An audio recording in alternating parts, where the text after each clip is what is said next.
ተጣድፋ አሜሪካ በኢራን ላይ የጀመረችው ጦርነት ልትዋጣ የማትችለው መረብ ውስጥ እንደገባች እየተገነዘብን ነው። ሰላም ጤና ይስጥልኝ፣ ካሳሁን ነኝ። ይህንን ጉዳይ በተንተን ስናደርገው እንግዲህ አሜሪካ በ4 ቀን ውስጥ ጨርሰዋል ያለችውን ጦርነት እነሆ ዛሬ 1 ወር ሞልቶታል። ይሄ ከዚህ ጦርነት በአሸናፊነት መወጣት ወይም በቀጣይነት ጦርነቱን ማካሄድ እስካሌት ማድረግ ወይም ከጦርነቱ ኮምፕሊትሊ መውጣት የማትችልበት ደረጃ ውስጥ ገብታለች። እንግዲህ ይህን ስንመለከት ምንድን ነው ጦርነቱ ከወታደራዊ ይልቅ ኢኮኖሚ ጦርነት እንደሆነ እያመላከተን ነው። በዓለም ያለው ገበያ፣ ስታክ ማርኬት መዋዠቅ፣ የባንኮች አገልግሎት፣ እነዚህ ሁሉ ከተመለከትን ጦርነቱ የኢኮኖሚ እንደሆነ ያመለክተናል። በእርግጥ በዚህ ጦርነት ላይ ጦርነቱ ሲጀመር በ48 ሰዓት ውስጥ 5.9 ቢሊየን ሚሊየን አይደለም ቢሊየን የአሜሪካ መንግስት ተጠርቅሟል። ከዛ በኋላ በእያንዳንዱ ቀን 1 ቢሊየን ዶላር ለጦርነቱ ያወጣል። ይህ ደግሞ አሜሪካ ኢኮኖሚ ሊሸከመው የማይችለው ደረጃ ላይ አድርሶታል ማለት ነው። እንግዲህ እንደዚህ ከሆነ አሜሪካ ጦርነቱን ልትቀጥለው የማትችለው ይመስላል ማለት ነው። ልትቀጥለው ካልቻለች የምታደርገው ምንድን ነው? የኢራንን መንግስት እንደራደር ብላ መጠየቅ ነው። የኢራንን መንግስት እንደራደር ስትል የኢራን መንግስት ምላሽ ምን ሊሆን ይችላል? በዋነኛነት 2 ምላሽ ነው የሚሰጠው። አንደኛው ከገልፍ ሀገራት ከሳውዲ አረቢያ፣ ከዩኤኢ፣ ከካታር፣ ከዱባይ፣ ከኩዌት የሚሊቴሪ ጓዛችሁን ጠቅላችሁ ኮምፕሊትሊ ውጡ። ሁለተኛው ደግሞ በጦርነት ያደረሳችሁብንን ኪሳራ ሙሉ ለሙሉ ሸፍኑ የሚል ነው ማለት ነው። ይህንን አሜሪካ ማድረግ ትችላለች? ፈቃደኛ ነች? አትችልም። በተለይ ከገልፍ ሀገሮች ጓዛችሁን ለቃችሁ ውጡ ማለት ከፍተኛ ኪሳራ ያደርሳል በኢኮኖሚያቸው ላይ። ምንድን ነው እነዚህ ሀገሮች ነዳጃቸውን የሚሸጡት በዶላር ነው፣ ፔትሮ ዶላር ተብሎ በሚጠራው ማለት ነው። ግን ከዛ በፔትሮ ዶላር እያንዳንዱ ነዳጃቸውን ሲሸጡ ዓለም የኃይል ፍላጎቱ ከፍተኛ ስለሆነ ያንን ፍላጎት በከፍተኛ ሁኔታ የሚሸፍኑት እነዚህ ሀገሮች ናቸው። ነዳጃቸውን የሚሸጡት በዶላር ነው። በዶላር እንደሸጡ ያንን ዶላር ለአሜሪካ ግምጃ ቤት ያስገባሉ ማለት ነው በስታክ ማርኬት ውስጥ እና ትራንዛክሽኑ የሚሰራው በዛ መልኩ ነው። ይህ ማለት እንግዲህ የአሜሪካን ዶላር ጠንካራነትና የአሜሪካንን ኢኮኖሚ በከፍተኛ ሁኔታ እንዴት እንደሚዘውረው ማየት እንችላለን። ይሄንን ጥቅም አሜሪካ አጣች ማለት ኢኮኖሚያ ኮላፕስ ያደርጋል። ይህ እንዲሆን ደግሞ አትፈቅድም።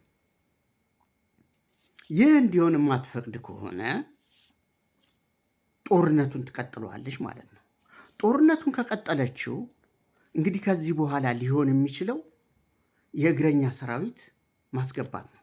የእግረኛ ሰራዊት የምታስገባ ከሆነ መጀመሪያ የምታደርገው ሆርሙዝ አካባቢ የሚገኙትን ደሴቶች በወታደራዊ ኃይል ይዛ ከዛ በኋላ ሰርጡን እንዳለ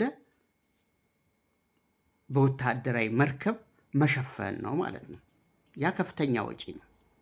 ምክንያቱም ከፍተኛ ረጅም የሆነ የሲ ባንክ ነው ያለው። ያንን በወታደራዊ መርከብ እንኳ ብትቆጣጠረው ወጪውን ሁሉ ይችላ ብትቆጣጠረው ግን ያንን ሰርጥ የኢኮኖሚ ዝውውር እንዲያደርግ የሚያስችል ኃይል አታገኝም። ምክንያቱም በዋነኛነት ከሰርጥ ጀርባ ያለው ከፍተኛ ተራሮችና በጫካ የተሞሉ ናቸው።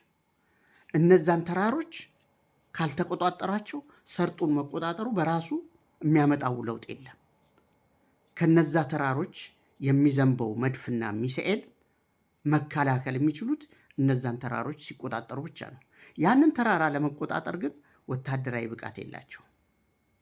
ያ ታሪካቸውም አይፈቅድላቸውም።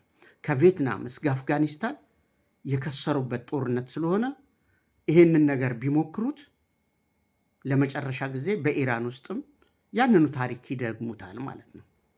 ይሄ እንዲሆን ፔንታገን ወይም የአሜሪካ ፖለቲሽያኖች ይፈቅዳሉ ወይ? አይፈቅዱም። ዛሬ ጠዋት እንኳ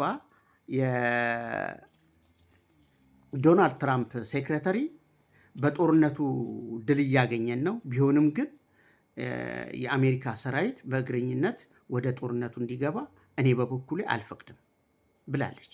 ምክንያቱም ኪሳራውን ስላወቀች ነው። ዲሞክራቶችም ይህንን አይፈቅዱም። ሪፐብሊካኖችም ሁሉም ባይሆኑ የተወሰኑትም ይህን አይፈቅዱም። ስለዚህ ዶናልድ ጄ ትራምፕ ይሄ ጉዳይ ውስጥ አጣብቂኝ መግባታቸውን ያሳያል ማለት ነው። ይህ በእንዲህ እንዳለ እንግዲህ ይህን ጦርነት ወደ እግረኝነት ሊቀይሩት ካልቻሉ አሁን በሚደረገው የአውሮፕላን ድብደባ ጦርነቱን ማሸነፍ አይችሉም። ምክንያቱም ኢራንም ከፍተኛ የበቀል ድብደባ እያደረገች ነው። የአሜሪካ ጥቅም ባሉባቸው የገልፍ ሀገሮች ጠቅላላ ጥቃቱን እያደረሰች ነው። በእስራኤልም ከፍተኛ ጫና እየለቀቀች ነው። በየጊዜው ውድመት እነዚህ ሀገሮች እያስተናገዱ ነው። ኢራንም ከፍተኛ ውድመት በሀገሯ ላይ ብታስተናግድም ማለት ነው። እንግዲህ ይሄ ጦርነት ወይ በድርድር ወይ በማሸነፍ መቆም ወይ መቋጨት አለበት። ድርድር ማድረግ አይቻልም።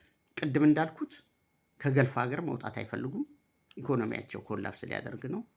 ግን ከገልፍ ሀገር ቢወጡ የገልፍ ሀገሮች ጠቅላላ ፕሮቴክሽን የአሜሪካንን ፕሮቴክሽን ስለሚያጡ መጨረሻ ላይ በኢራን ቁጥጥር ስር ይሆናሉ። ከዛ በኋላ ነዳጃቸውን የሚሸጡት ለመላው ዓለም ኢራን በምታዛቸው በሌላ ሀገር ከረንሲ ይሆናል ማለት ነው።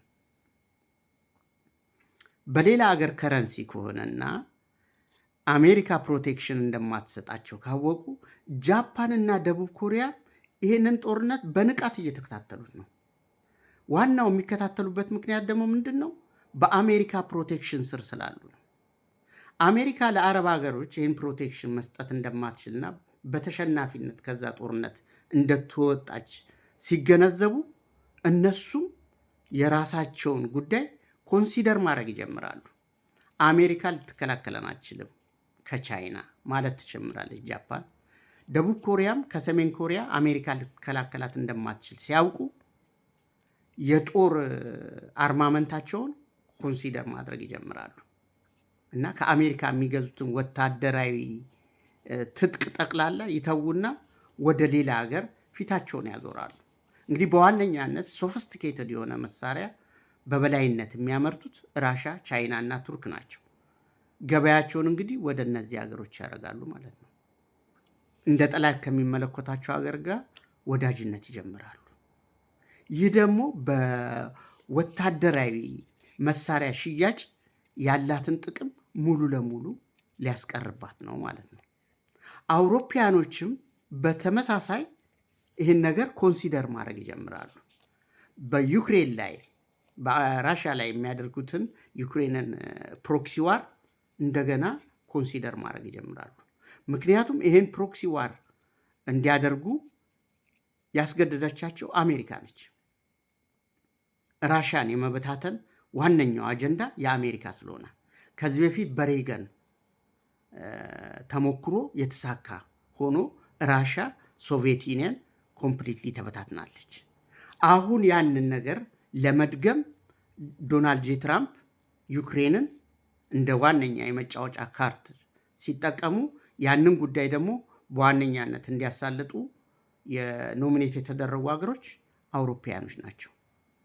ስለዚህ ከዚህ በኋላ ከራሻ ጋር ያላቸውን ጸብ ማቆም ይጀምራሉ ማለት ነው። ያ ደግሞ ከፍተኛ የኃይል ምንጭ ከራሻ ያገኛሉ። ጋዝን፣ ነዳጅን በተመለከተ በተለይ ደግሞ ጋዝ እና ይሄንን ስንመለከት እንግዲህ አሜሪካ ይሄንን ጦርነት መቀጠል ትችላለች ወይ ወይም ማስቀጠልስ ወይ ማቆምስ ትችላለች ወይ?